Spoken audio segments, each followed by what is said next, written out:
Haya yamejiri huku afisa mwingine wa GSU pia akivamiwa katika uwanja wa ndege wa Jomo Kenyatta na kuuawa. Franklin Wala ana maelezo zaidi. Huyu hapa ndiye mshukiwa anayedaiwa kuwavamia maafisa wa GSU wanaolinda ikulu ya Nairobi na kumuua mmoja wao kwa kumdunga mshale. Mshukiwa huyu amekamatwa na kutambulika kama Kithuka Kimunyi. Kithuka mwenye umri wa miaka 56 alishindwa kutueleza kilichomsukuma kuwavamia maafisa hao, akidai tu kutumwa na shetani. Tukio hilo lilitokea katika mojawapo wa maeneo yenye ulinzi mkali nchini. Kwenye taarifa za upelelezi, mshukiwa alifika katika lango kuu la ikulu ya Nairobi na kulazimisha kuingia ndani. Alipozuiliwa kuingia ikulu hiyo, inadaiwa Kithuka alirudi nyuma hatua chache na kujificha kwenye moja ya magari yaliyokuwa yakikaguliwa kuingia ikulu. Akiwa nyuma ya gari hilo, alichomoka na kumlenga mmoja wa GSU kwa mshale. Afisa huyo wa GSU alizirai na kufariki alipokimbizwa hospitalini KNH. Afisa wa GSU aliyefariki kwenye tukio hili ametambulika kama Ramadhan Hamisi. Tulikutana na familia yake KNH. Babaka anatueleza Ramadhani aliondoka nyumbani asubuhi baada ya kufanya sala pamoja na walimtakia kila heri kazini. Ghafla walipokea simu kuhusu mauaji ya kijana wao. Ramadhani alikuwa mtoto wa pekee kwa familia hiyo. Mshukiwa Kithuka anazuiliwa kituoni Kilimani akisubiri kufikishwa mahakamani. Wakati huo, afisa mwingine wa GSU aliyekuwa akilinda uwanja wa ndege wa JKIA alishambuliwa na raia eneo hilo na kuuawa. Chini ya saa 24, maafisa wawili wa GSU wameuawa na raia hapa Nairobi. Franklin Wala, runinga ya Citizen. GSU amepigwa risasi State House hapo nje. Babake ambaye anatambulika kwa jina Hassan Dabi Matianka anaonekana kachanganyikiwa hapo nje. Marehemu ndiye mtoto wa pekee wa familia hiyo. I do not want to say what this means, but it doesn't look good. Apology to the family, but doesn't look good on police officers. Na huyo jamaa nasikia alimpiga mshale. Anasema ni mashetani ilikuwa imemuonyesha. Shetani wenyu na yeye anafanya kazi. Mnaekelea shetani mambo mingi wewe. Goma ndio amefanya hiyo kazi. Lakini hii inamaanisha nini? State House. State House. Na kupelekwa katika kituo cha polisi cha Kilimani. Na ilipofika saa 10.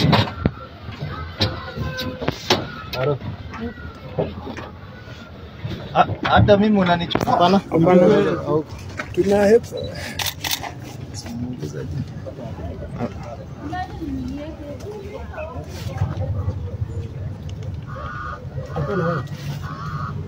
Niko na wewe.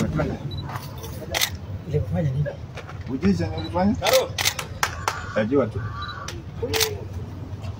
Wacha tuende hospitali kwanza.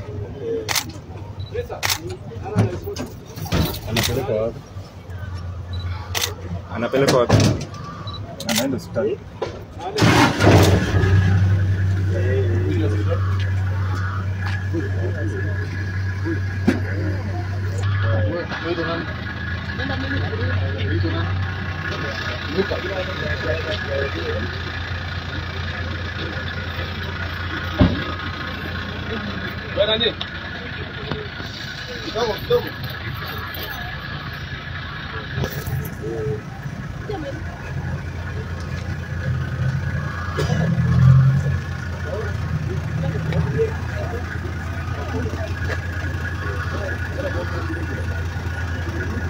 Huyu hapa ndiye mshukiwa anayedaiwa kuwavamia maafisa wa GSU wanaolinda ikulu ya Nairobi na kumuua mmoja wao kwa kumdunga mshale. Mshukiwa huyu amekamatwa na kutambulika kama Kithuka Kimunyi. Kithuka mwenye umri wa miaka 56 alishindwa kutueleza kilichomsukuma kuwavamia maafisa hao, akidai tu kutumwa na shetani. Tukio hilo lilitokea katika mojawapo wa maeneo yenye ulinzi mkali nchini. Kwenye taarifa za upelelezi, mshukiwa alifika katika lango kuu la ikulu ya Nairobi na kulazimisha kuingia ndani. Alipozuiliwa kuingia ikulu hiyo, inadaiwa Kithuka alirudi nyuma hatua chache na kujificha kwenye moja ya magari yaliyokuwa yakikaguliwa kuingia ikulu. Akiwa nyuma ya gari hilo, alichomoka na kumlenga mmoja wa GSU kwa mshale. Afisa huyo wa GSU alizirai na kufariki alipokimbizwa hospitalini KNH. Na hii ni atanzia afisa wa GSU aliyekuwa anakagua magari ya barabara ya Dennis Pritts mkabala na njia ya kuelekea lango la Gate D kuingia ikulu ya Nairobi ameuliwa. Kulingana na Kachero aliyezungumza na NTV faragani, askari huyo amefumwa kwa mshale na mwanamume aliyeonekana kama mtu wa familia za kurandaranda mitaani. Mshukiwa kwa jina Kithuka Kimunyi anazuiliwa katika kituo cha Milimani kabla kufikishwa mahakamani Jumanne. Laban Shaban na maelezo zaidi.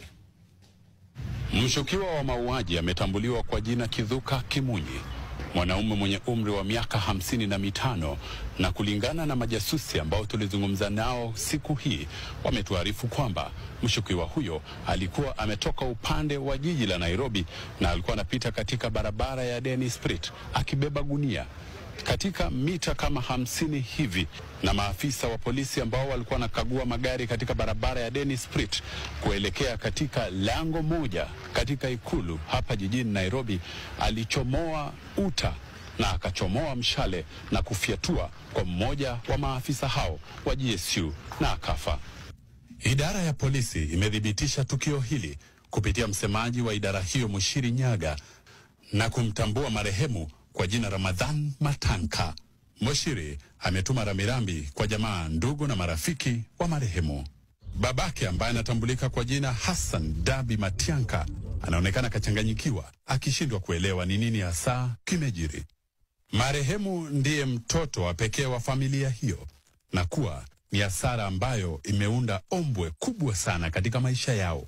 Kijana ambaye amekuwa tegemeo kubwa kwa familia. Afisa wa GSU ambaye amefariki ni muumini wa Kiislamu, na kama ilivyo kaida na desturi ya waumini wa Kiislamu ni kwamba wakifa wazikwe kabla ya jua kutua. Lakini polisi wanasema lazima uchunguzi ufanywe wa maiti kubaini pengine mshale ambao ulitumiwa una sumu ama vitu vingine, kuweza kujua chanzo cha kifo chake. Mshukiwa wa mauaji Kithuka Kimunyi alikamatwa asubuhi na kupelekwa katika kituo cha polisi cha Kilimani, na ilipofika saa 11 jioni mshukiwa huyu alikuwa anaonekana kama ana majeraha. Ukiangalia kwenye hizi picha utaona ana majeraha usoni, na maafisa hao wa polisi wanampeleka katika kituo cha afya kwa matibabu. Kwa saa kadhaa ambazo mshukiwa amekaa katika kituo cha polisi cha Kilimani, Makachero wanatuambia kwamba wamezungumza naye kumhoji ni kwa nini alitaka afisa huyo wa GSU afariki na ni nani alimtuma. Wanasema kwamba amekaa kimya muda huo wote akionekana kachanganyikiwa. Ni tukio la kawaida kulingana na maafisa hawa kwamba anapotekeleza mauaji mtu yeyote anakuwa katika hali hiyo ya kuchanganyikiwa, lakini muda ukipita mambo yatabainika. Laban Shaban, NTV, Nairobi. Maajabu ya Musa nje ya ikulu ya Nairobi. Finally, a video showing the man accused of unaliving a GSU officer belonging to the Elite G company who was manning State House's Gate D. This is the man, and thank you so much NTV for this video. This was during his arrest. Unfortunately, bado hatujajua jina yake. Pengine kuna mtu anamjua hapo kwa comments, you can help identify him. But ndio huyu hapo. That is the guy who committed that heinous act.